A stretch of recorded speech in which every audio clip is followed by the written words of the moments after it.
குளிர்ச்சி அப்படின்னாவே சனி பகவான், குளிர்ச்சினாவே சனி பகவான்.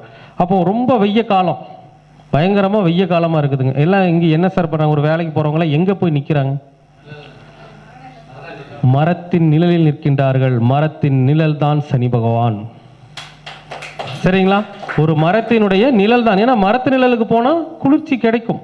அதுலேயும் பார்த்தீங்கன்னா வேப்ப மர நிழல் தான் சனி பகவானுக்கான முழு சக்தி கொண்ட ஒரு இடம் இல்லைங்களா? சனி பகவானுக்கு ஒரு முழு சக்தி அப்படிங்கிறது எங்கே இருக்குதுங்க? வேப்ப மர நிழலில் தான் இருக்குது. ஏன்னா சனி பகவானுக்கு உண்டான மரமே வேப்ப மரம் தான்.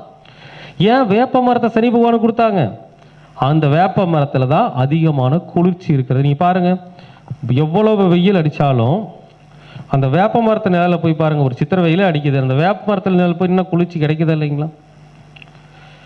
அப்போது ஒவ்வொரு கிரகத்திற்கும் கொடுக்கப்பட்டிருக்கின்ற மரங்கள் கூட அந்த காரகத்துவத்தை மையமாக வைத்துத்தான் கொடுக்கப்பட்டிருக்கிறது.